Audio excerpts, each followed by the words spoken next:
Ma'am थोड़ा revision batch के बारे में बताएंगे? सर ऐसा है कि 10th और +2 के बच्चों के लिए जो कि बोर्ड के अंदर अपीयर हो रहे हैं, उनके लिए रिवीजन बैच बहुत ही ज़्यादा ज़रूरी है। पर अक्सर पेरेंट्स को इस चीज़ का इतना नॉलेज नहीं होता है कि वो कितना ज़रूरी है। जी मैम। देखा जाए तो जो हमारा रिवीजन बैच है उसके अंदर आपको पूरे साल का जो भी आपका 10th बोर्ड है या +2 बोर्ड है, पूरे साल का उसमें एक निचोड़ होता है कि कई बार ऐसा भी होता है बच्चों को कुछ कंसेप्ट इतनी अच्छी तरह से क्लियर नहीं भी होते हैं। तो हमारे जो रिवीजन बैच में होते हैं उसमें हर एक सब्जेक्ट का, चाहे वो फिज़िक्स है, केमिस्ट्री है, मैथ्स है, बायोलॉजी है, हर एक चैप्टर वाइज उस चैप्टर को फिर से दोहराया जाता है और उसके बाकायदा प्रीवियस ईयर क्वेश्चंस जो कि अब तक के पिछले साल में बोर्ड में आए हैं और जितने भी मॉक टेस्ट्स हैं वो सब रिवीजन बैच में करवाए जाते हैं। रिवीजन बैच मैम बच्चे को पास करवाने के लिए होता है कि टॉप करवाने के लिए? सर अक्सर ऐसा होता है कि पास तो सभी हो ही जाते हैं। जैसे कि हमारा बोर्ड का फॉर्मेट है, हम देखते हैं सीबीएसई ने अब हमारा कितना इजी गोइंग फॉर्मेट कर दिया है कि किसी भी बच्चे को हम वैसे भी फेल नहीं कर सकते हैं। पर कहने का मतलब ये सिर्फ पास कराने के लिए नहीं है, बल्कि हमें उस बच्चे को यदि अच्छा स्कोर कराना है, मतलब अच्छे रैंक लाना है, अच्छा मतलब अच्छे स्कोर कराने के लिए बेसिकली रिवीजन बैच जो है वो कंपलसरी है। तो जैसे +2 आपका मेडिकल एंड नॉन मेडिकल के लिए रिवीजन बैच रहता है और 10th के लिए आपका रिवीजन बैच रहता है, तो क्या बच्चे को कल को नीट या जेई या एनडीए के लिए भी इसमें हेल्प होती है कि सिर्फ +2 के बोर्ड्स पे फोकस किया जाता है? बिल्कुल। इस चीज़ के रिगार्डिंग यदि मैं बात करूं कि जैसे कि हमने अभी बताया कि जब हम रिवीजन बैच में बच्चे को जब तैयार कर रहे होते हैं बोर्ड के लिए, तो साथ साथ वो सारे कंसेप्ट, सारे चैप्टर फिर से दोहराए जाते हैं।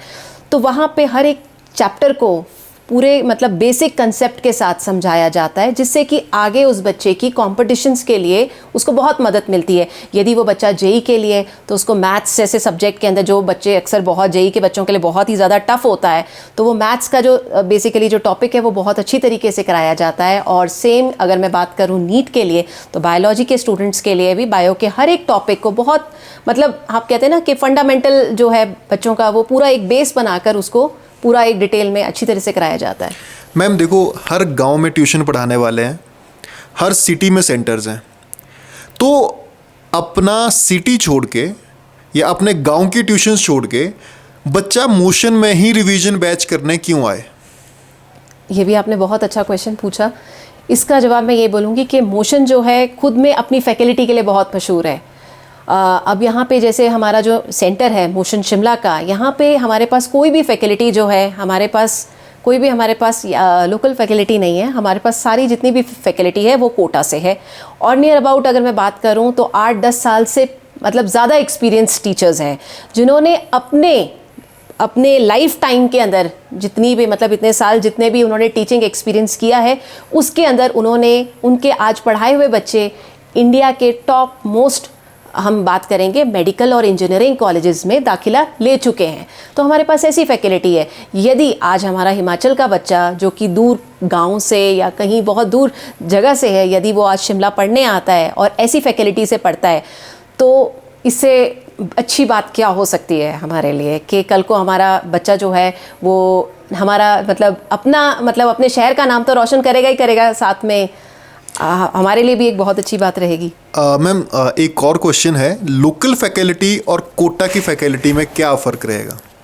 अब जैसे टीचर्स तो हमारे यहाँ भी रहते हैं। हाँ जी सर। तो कोई है फिजिक्स पढ़ा रहे हैं तो पिछले 8 साल से फिजिक्स पढ़ा रहे हैं। जी सर। ठीक है, या कोई केमिस्ट्री पढ़ा रहा है तो वो उन्हीं के लिए फेमस है, या गांव में भी कोई एमएससी करके ट्यूशंस दे रहा है। हाँ जी सर। तो कोटा की फैकल्टी और हमारी लोकल फैकल्टी, इसमें कैसे डिफ्रेंशिएट करोगे आप?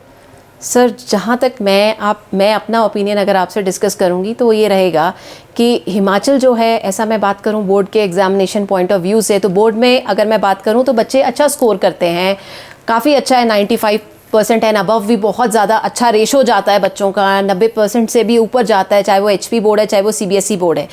लेकिन हाँ, जब मैं कंपटीशन का नाम लेती हूँ तो डेफिनेटली मुझे कहीं ना कहीं ऐसा लगता है कि हिमाचल अभी उस लेवल पे अभी वहाँ तक नहीं पहुँच पाया है जहाँ तक अभी हमारा जो है नीचे प्लेन्स में अगर मैं बात करूँ यूपी, पटना, बिहार या फिर दिल्ली या राजस्थान, कोटा की बात करूँ मैं, तो वहाँ का जो बच्चा है जो AIR रैंकिंग जिसको मैं बोलती हूँ, ऑल इंडिया रैंकिंग में, वहाँ अभी नहीं पहुँच पाया।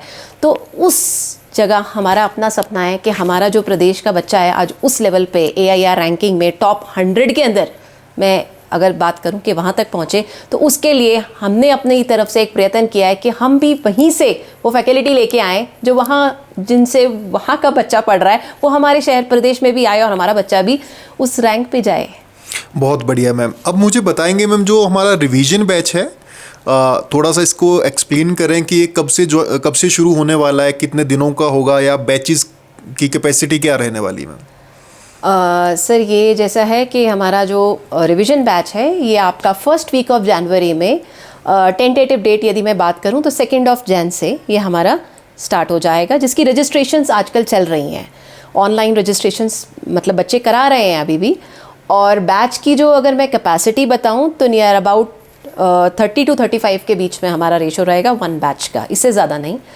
और ये हमारा लगभग जो रिवीजन बैच है ये 1 मंथ का रहेगा, जो कि आपका फर्स्ट वीक ऑफ फेब तक कंटिन्यू रहेगा।